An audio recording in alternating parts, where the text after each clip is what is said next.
Hello, my name is Anthony Burokas with AIBA Communications, and today I wanted to talk to you a little bit about editing 4K footage.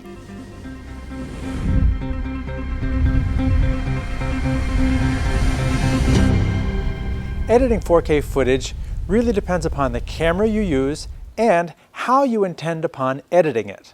For instance, I have the Panasonic GH4. It shoots 4K footage, but the data stream for 4K is about 10 megabytes a second. 10. If you don't have a hard drive system that can do 10 megabytes a second, a single hard drive, Firewire, USB 2, if you don't have a hard drive that can do 10 megabytes a second, you definitely need a new computer. But realistically, most any computer these days can handle a 10 megabyte per second stream. On the other hand, if you're taking your 4K footage and you're expanding it into ProRes or DNx HD or some other more editable codec, then yes, your data rate will be higher and other constraints come into play. The speed of your hard drive system or your RAID or your connected storage, all of that comes into play. I'm going to focus on editing 4K footage in a camera original format. In this case, with the GH4, it's an H.264 codec and max of 100 megabits a second. It actually only averages about 80 megabits, which is 10 megabytes a second. Editing in a high bitrate codec or an all-I codec will enable older systems to edit the footage faster, but today's systems are much more capable, especially when you leverage the GPU. And that's really what I'm going to talk about today. I'm going to be using Premiere Creative Cloud, and I'm going to be editing GH4 4K footage natively in the timeline, 4K footage, and I'm going to be applying a lot of filters to it, and I'm going to be doing different things, and I want you to see what you can do with native codec images on a current system. You don't have to invest in the latest and greatest system. This is an under $1,000 system, so let's see what we can do. So let me tell you a little bit about the system that I'm editing with here in my studio. Obviously I have a dual screen setup, a dedicated desk. I have an NVIDIA GTX 760 graphics card. That was the key component of this system because I'm going to be editing with Premiere, and Premiere is going to leverage the GPU, the video card, for video editing. It's an i7, it's a 6-core i7 processor. It's got a Blu-ray drive, it's got USB 3 on the front and on the back. It's a small form factor PC. I can't put another video card in here. I can't put another card in here. There's no Thunderbolt. It is the way it is when it comes from Alienware, which is a Dell company, but it's a pre-configured system because this was my first PC. And I'm not capable enough, I don't have the background knowledge to know what motherboards work with what RAM, with what CPUs, with what GPUs, and the BIOS, and all of that. You know, people say, you go build your own PC. Well, heck, you could go build your own car if you wanted, or you go build your own house, but that's not what I do for a living. I shoot and edit video. I'm good at lighting and editing, and I think I'm pretty good at explaining things. So I'm not a computer builder. I know where my limitations start, and I don't try and build computers, so I bought one. This computer is hooked up to 2 monitors, and I've got it set up so that on this monitor I have my project folder and my reference monitor so I can see my scopes. Over here I've got the effects that I'm going to be picking from, my source clip, which is nothing selected, and to control the effects on a given clip. And here's this given clip right here. On this monitor, this is a Dell monitor that I've had for years actually. It's slightly larger than HD, so I can get HD with a bit of, with the border and everything. And I have this set to show me full resolution. It's not half, it's not quarter, it's full. So when I click over here in this timeline and I click play, we're looking at a 4K clip playing smoothly. Here's the audio, it's playing just fine on this monitor from this computer. Honestly though, the clip is not on this computer, the clip is not on a RAID system, the clip is not even on an SSD drive. The clip is over here on this 2-drive NAS. It's a fireproof, waterproof NAS, which means there are 2 drives striped in a RAID, and it's shared over Ethernet, not just to one computer. It's shared to all the computers on the network at gigabit speeds. Take off the 2 bolts on the front. And this material is designed to let air pass through now, but in case of a fire, it would expand and protect the drives inside. Then behind this door are my 2 drives. Mirrored disk 1, disk 2, and this is what serves me my video over the network. Now you might ask, why do I have this big honking thing sitting on my desk? Well, the display lights are right here on the bottom, and it's set to go to sleep. So if something is not responding, I can easily look over and see the drive status lights, see if the drives are spinning up, and then I know, just gotta wait a minute. And then once the drives are up and ready, the footage will show, so that I'm not wondering what's going on with the network, what's going on with the computer, is Premiere having a problem? I can quickly, easily look at the status lights right here, and I can know what's going on with the NAS. Whereas if this was buried away in another room, I wouldn't be able to easily see that. And this thing makes almost no noise at all, so I have no problem leaving it here on the desk, and it doesn't take up that much room. This footage is directly from the camera. This is H.264. This is set at the 100 megabit a second data rate of the GH4, but the actual delivery data rate in this clip is about 80 megabits per second. 80 megabits divided by bytes is 10 megabytes per second. My Ethernet connection can do well over 10 megabytes a second.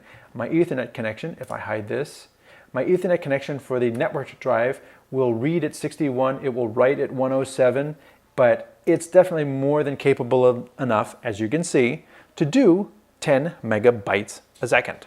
So when I click play on this timeline, it plays. I don't have to wait for it. Plus, the added advantage is I can access the same footage from a second computer. Someone else can access the footage from somewhere else in the office. It's accessible to everyone.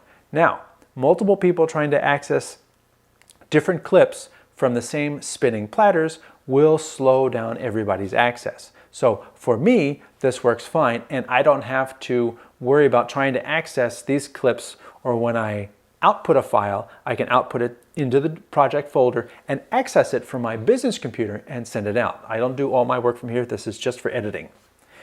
Getting back to this computer. So I have this clip. Now people say that you need to have a massive system. One of the nice things that Alienware gives you with their computers is they give you this performance monitoring app, and it will show me in real time what's going on with the cores of the computer, with my GPU, and with my Ethernet.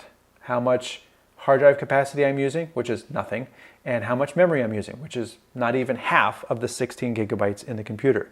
So do you need 32? Do you need 64? I don't. So here is this app. I'm going to switch between the apps. I'm going to go back to Premiere. I'm going to click play on the timeline, and then I'm going to go back to performance monitoring. You can see the cores have kicked in a little bit. There's not much GPU being used here. My Ethernet is going at 3,000 megabits a second. My RAM has increased slightly, and that's basically it. My cores, they're loafing along at around 50 to 40%. My GPU is under 10%. So I'm not really taxing the system playing 4K footage. Now let's go back into Premiere. We'll pause this for a second. Now people say, oh, well, you're not doing anything with it. And you know what? You're right. So let's put a 3-way color corrector on here. And then we'll come over here and we will bring down my highs, we'll lift the mids, we'll lift the darks a little bit, and we will color correct. We'll give it a little bit more warmth in the midtones, and we'll cool it off in the darks. So we've got that going on. And you know what else I want to do? I'm going to do a fast color corrector on top of this. So I've got 2 color correctors. I'm going to collapse this one. And I'm going to window this one. Let's do a feathered mask. and make this bigger. So a lot of people like to do this vignetting, and it seems to be all the rage now. So let's do a little vignetting.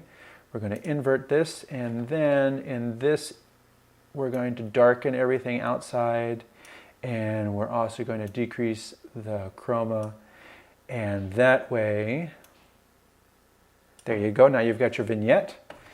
And what else could we add to this? We could add maybe a sharpen filter. Let's give it a little bit of a sharpen filter. Boom, throw that on here. And sharpen amount. Let's not make it too nasty. Let's take it up to 10. Close that. What else could we add on here? Let's add a horizontal flip on here. So now it's flipped. And we're going to add a crop. Let's crop this in from the left. And then we're going to feather this out a little bit, and from the right, and from the top, and from the bottom. All right, so we got a horizontal flip. We've got a crop. We've already scaled it to 50%. So it's scaled down from the normal size. If I bring this out to 100%, it's much larger. So bring it back to 50. I'll just type it in. 50%. Oops, not 0. 50%. Close that. Collapse that. Let's see if there's another video filter I could put on here. Let's put time code on here. And there's the time code. Let's go in and affect the time code. Let's make it a little bigger. Let's make that a little bigger. And so we get the time code. Now, I have this 4K clip, and I have added a 3-way color corrector, a fast color corrector, a sharpen filter, a horizontal flip, a crop, and a time code. So it's 1, 2, 3, 4, 5, 6. It's only 6 filters. So let's see what else we can add. Let's go to stylize, mosaic. I don't want to do that. The key thing that I'm doing here is I'm choosing accelerated filters. I'm choosing filters that are designed to make use of the GPU as opposed to the CPU. Let's add some noise. Let's go over here. Here's a noise, amount of noise. Ooh, it looks really nasty. You know, giving it some, I don't want to use color noise, let's just use black and white noise. There you go. Looks like film noise. So people who like to denoise and then add noise or grain, you can do that here. And what I'm doing now is I've added these 1, 2, 3, 4, 5, 6, 7 filters on top of the motion adjustment that I've already added. So when I go in this clip and I come over here and I click play, it plays. Now I can see a little bit of stuttering in the playback. I come over here. My GPU is at 95%. My CPU not really being used that much, but my GPU is really being leveraged. Are you really going to do all this for every single clip in your video? Probably not. But having multiple layers, having the window, having the vignette, having blurs and things like that, it's showing you that you can do all this with a basic system if you choose your filters wisely. The clip ended, so we're going to go back into Premiere. What I used to do was I used to use a different filter that was not accelerated. You can see that there's a yellow line here. It says that Premiere is going to continue to try to do this in real time. If I come over here and I used to use generate, and I would generate a circle, the instant I throw a non-accelerated filter, the line goes red. When the line goes red, that means it cannot give this to the GPU anymore. It has to give it to the CPU, or all the CPUs, or all the cores. So when I come back over here again, and literally, I just have a circle on the screen. But now when I click play, just to show you something, my GPU usage is 0. Everything is being handed to the CPU.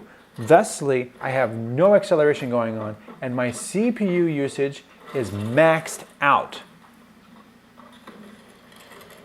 Now, why did I use a circle filter? I used to use a circle filter to do my vignettes, and I will go over here and I will invert, and I'm going to feather it.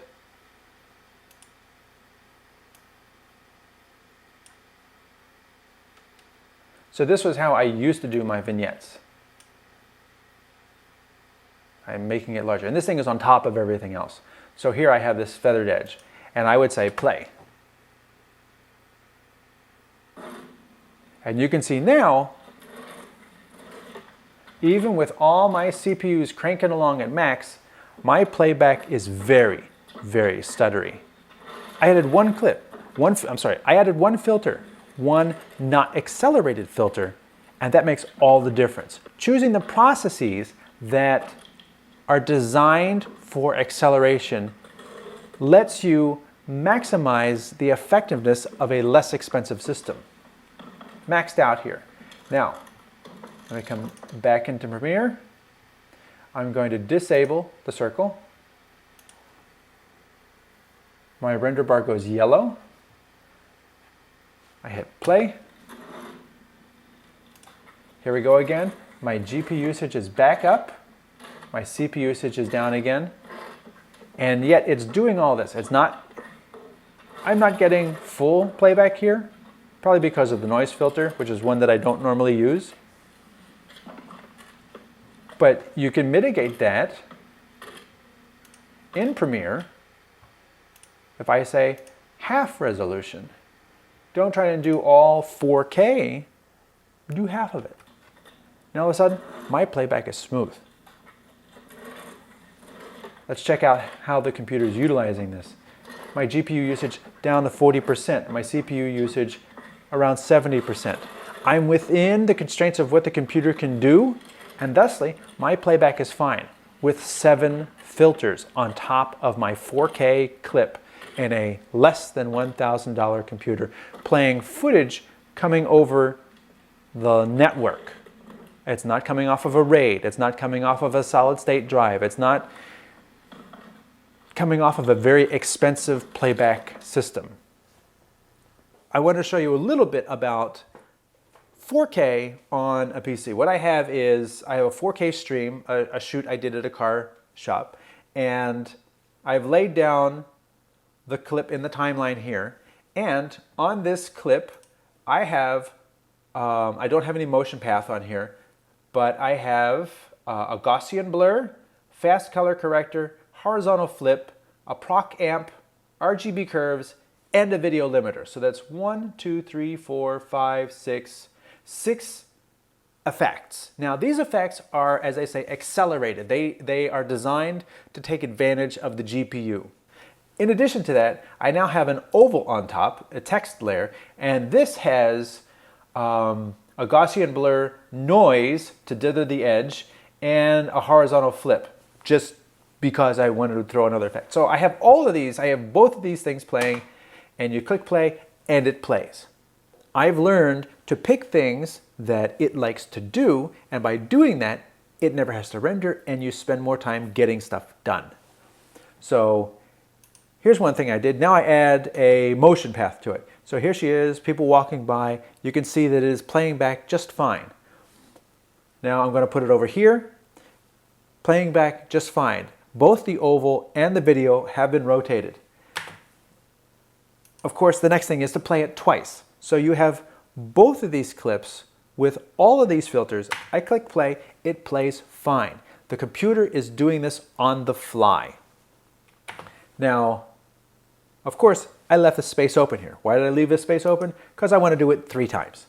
Click play, it's going to do the same 4K clip 3 times in real time with all the filters, full frame rate motion, full screen on a full HD monitor. So it's taking 4K and putting it down here on a 1080p monitor. I don't have a 4K monitor, but it's able to do this easily. And there's the camera shake at the end. What I wanted to show you here is that you don't need to spend $5,000 on your computer. You don't need to spend $3,000 on a solid state RAID Thunderbolt 2 system to edit 4K footage, with 2 caveats. Keep it with camera original 4K footage in the codec that the camera delivers, and that means use an edit system that can handle that natively, which most systems can these days. You're not going to go to the high bitrate ProRes. You're not going to go to high bitrate DNx HD. I'm not editing any sort of raw footage here. Those are higher end systems. I'm talking about mid-range systems, independent systems, corporate systems. These are systems where you can use these computers to ingest, edit, and export your footage expediently. And you're not using a ton of space because you're in the camera original files, which in this case is an 80 megabit per second file for 4K. The second thing is stay within the confines of, I can't scroll while it's playing. Stay within the confines of accelerated clips.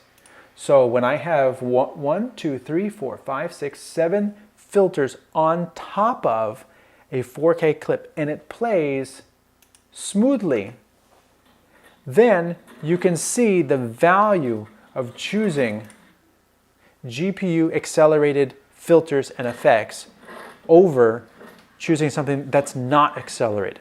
When you choose something that's not accelerated, you're not going to get smooth playback unless you render. And if you're okay with that, okay, I'm going to use a denoiser on this clip, or I'm going to use warp stabilizer on this clip, or I'm going to do something special on this clip. Those I will have to render. And then after that, my playback will be smooth. Once you understand those two caveats to editing 4K footage affordably, then you can really maximize your editing time, spend more time producing, less time waiting for the machine to render. So, I hope this tutorial has provided some clarity in terms of getting that magical snowfall in Texas kind of feel with your edit system. Don't always strive to make your footage as big as possible, and you won't have to make your edit system as huge as possible, and you can save a lot of money and still get the job done. Because in the end, it's about getting your footage in, edited, and out. Are you making a feature film? If you are, then you can focus on the highest quality. If you're not making a feature film, then focus on the turnaround, focus on return on investment, focus on ROI, focus on getting the footage in and out efficiently, expediently, and also by staying with a camera original codec, your long-term storage costs go down as well. My name is Anthony Burokas with AIBA Communications here in snowy Texas. Thanks for watching.